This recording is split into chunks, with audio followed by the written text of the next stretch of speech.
अस्सलाम वालेकुम सर। वालेकुम सलाम। सर वो जो जाली एग्रीमेंट वाला केस था, उसको हमने कैसे जीता था, उसके उसके ऊपर कोई लीगल पॉइंट्स आप बताना चाहेंगे? हाँ, आप लोग कह रहे थे इसमें लोगों का इंटरेस्ट होगा। बेसिकली ये जो केस था बड़ा कंटेंडेड था इस वजह से भी कि दूसरी साइड से जो उन अदालतों के जो प्रेसिडेंट साहब थे वो पेश हो रहे थे, एक तो इस वजह से हाईलाइट हो गया। दूसरा, इसमें एक बिल्कुल हमने आप समझें कि मेरिट्स पे जाए बगैर बिल्कुल टेक्निकल पॉइंट पे केस विन किया अल्हम्दुलिल्लाह। और वो ऐसा पॉइंट था जो ज़ाहिर है वैसे अगर आप कानून पढ़ें तो आपके सामने निकलता है, लेकिन जब आप मेरिट्स में पढ़ते हैं तो आप उन चीज़ों की तरफ नहीं जाते। हुआ ये कि हमारे क्लाइंट ने 2018 में एक एफआईआर कराई और 2022 में जैसे आपको पता है कि एफआईआर कराई।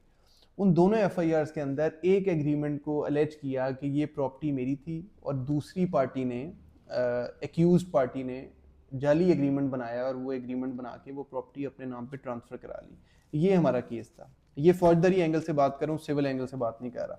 तो ये एफआईआर हो गई जो 420, 468 और 471 की जो है पीपीसी की एफआईआर थी। ये जब एक दफ़ा हो गई तो अब पुलिस ने 2018 में एक फोरेंसिक किया और पंजाब फोरेंसिक साइंस अथॉरिटी की रिपोर्ट आ गई कि ये जो एग्रीमेंट है जो हमने अलेज किया था जाली है। उन्होंने कहा जी एग्रीमेंट बिल्कुल ठीक है। और उसी एग्रीमेंट की बेस पे सब्सिक्वेंटली 2 साल के बाद जो एक्यूज थे उन्होंने एक और बेनिफिट उठाया, क्योंकि उस एग्रीमेंट के अंदर 4 प्रॉपर्टीज का जिक्र था। पहले उन्होंने 2 प्रॉपर्टीज अपने नाम पे ट्रांसफर कराई और 2021 में 2 और अपने नाम पे ट्रांसफर करा ली।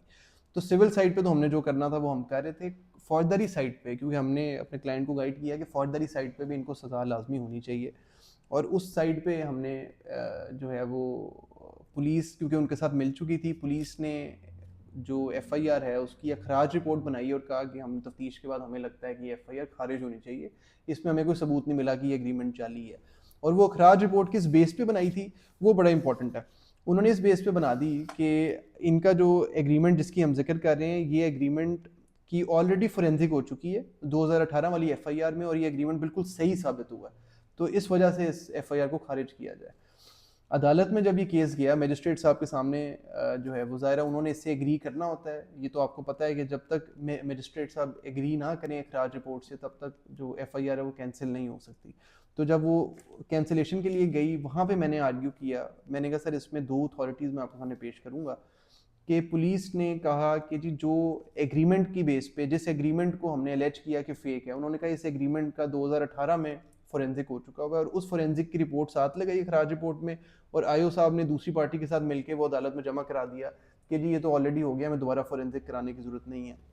उसके ऊपर फिर हमने बहस पेश की। जो पहले तो जैसा आपने कहा कि आप तो हाई कोर्ट की तरह स्केलेटन आर्गूमेंट्स नहीं है, लेकिन मैं आपको बताऊं 2010